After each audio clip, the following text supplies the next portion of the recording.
The newsday continues here on One News Now. I'm Riza Diaz. Incoming Defense OIC retired General Jose Faustino Jr. says he will not condone and tolerate red tagging once he assumes office.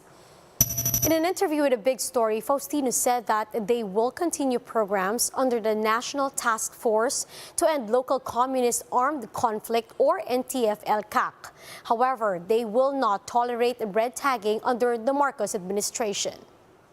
We do not and we will not condone red tagging. Ang sa atin dyan is we are just telling the truth. We are unmasking.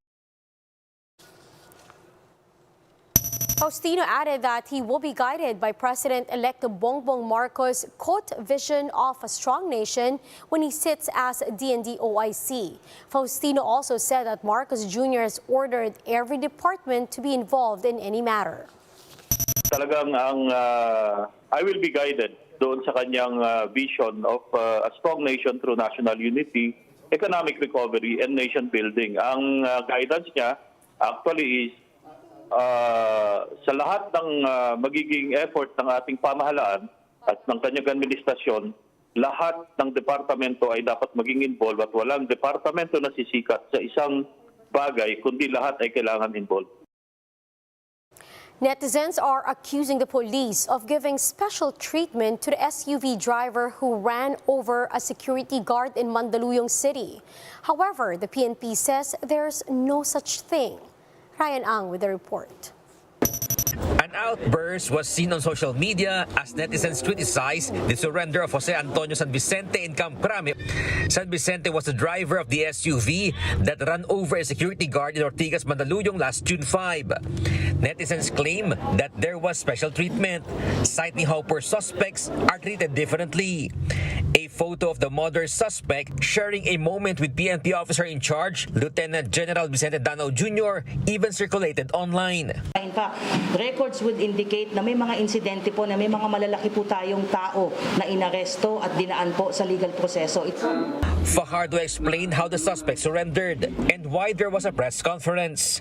Based on my information, ay meron pong nilapitan itong tatay na po pwede pong makipag-usap kay OIC kung po pwede nga po silang umapir dito sa Camp Crame. At yun po yung dahilan kung bakit kakahapon, in the interest of transparency. The PNP also explained why the suspect was not detained after his surrender. They said that there is no legal basis for San Vicente to be taken into custody. Fajardo added that it is beyond their control should there be an out-of-court settlement between both parties. Wala nga po tayong legal ground to take him under custody. Otherwise po, kung pupwersahin po natin siya na i-custody at ikulong, ay yung police naman po, particularly yung sa Mandaluyong City Police Station na siyang nag-file ng kaso, ang malalagay po sa alanganin at maaari pong makasuhan. The LTO, meanwhile, has already revoked San Vicente's driver's license and perpetually disqualified him from driving. For News 5, Ryan Ang, We Are One News. We'll be back with more stories after the break. Keep it here on One News.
You're still watching One News Now. I'm Riza Diaz. The MMDA is speeding up repairs of the damaged navigational gate, which has caused flooding in several barangays in Malabon. Jenny Dongon with the story. Some areas in Malabon are flooded for nearly 5 days already, despite no rains in the past few days. Residents have no choice but to brave the floods. Motorists are also taking caution to cross flooded areas. Aling Marieta has been doing nothing but take out flood waters from her home. Their appliances and furniture have been elevated to prevent being damaged by the water. Kanina nga, ang taas niyan eh. Hindi, sa gusto mo, lilimasin mo yan. Wala kang tutulugan. Mapaglilimas mo, siyempre, sasakit ang dibdib mo. Di ba? Hinto muna. Mang Roel stopped his pedicab trips just to go home and clean his house. Nasira po yung diki sa Dampalit. Nabangga po yata ng Pitoya, kaya dito po yung bagsak ng tubig. Natatakot din po, kaso lang, siyempre, talagang nasanay na po sa baha. But life must go on for Mang Jun, who opened his barbecue shop despite being submerged in the flood. The Malabon LG explains that 10 barangays have been experiencing flooding in the last 5 days. With this, the city government has given out doxycycline to residents to prevent fungal infection and leptospirosis because of being constantly soaked in water. Pwede silang pumunta sa mga health centers. Okay. Meron po kami dyan. The MMD explains that the damaged navigational gate has caused flooding in the low-lying areas in Navotas and Malabon during high tides. MMDA Chairman Romando Artes said that the floodgates were affected by the waves of boats passing through the Dampalit River. They also admit that this will be hard to fix since the damaged gate is underwater. However, Artes said that they are giving private contractors 10 days to repair the navigational gate, which has been undergoing repair for 4 weeks now. For News 5, Jenny Dongon, PR1 News. President Duterte has conferred 8 new national artists in Malacanang. Let's find out who they are in this report by MJ Marfori. President Duterte has conferred the Order of National Artists to 8 Philippine icons. Held at the Malacanang Palace, the award was given to Agnes Luxin for dance, late Salvacion Lim Higgins for design, late Marilu Diaz Abaya, Ricky Lee, and superstar Nora Honor for film and broadcast arts. Although absent, honor was represented by her children Ian and Matet de Leon. Meanwhile, National Artist for Literature was conferred to Gemino Abad, Fides Cuyugan Asensio for music, and the late Tony Mabesa for theater. Aside from the title, the new national artist received a cash grant among others. They will also be given a state funeral and burial at the Libingan ng mga Bayani. To date, Philippines has over 80 national artists. For News 5, MJ Marfori, we are on News.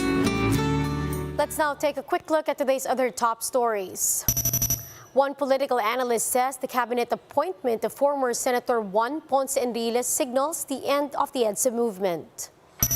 The De La Salle Lady Spikers are back in the UAAP Women's Volleyball Finals. They'll be facing the still unbeaten NU Lady Bulldogs for this season's crown. Meanwhile, in the NBA, the Golden State Warriors claimed the title in Game 6 of the NBA Finals. And those are the top stories of the hour. Join us later at 12 noon as we continue to monitor the day's biggest stories. You can also catch One News on Signal Play app. Register for a free account now, www.signalplay.com, and stream One News live anytime, anywhere. I'm Riza Diaz. Mask on, wash hands, and stay safe, Philippines. We are One News.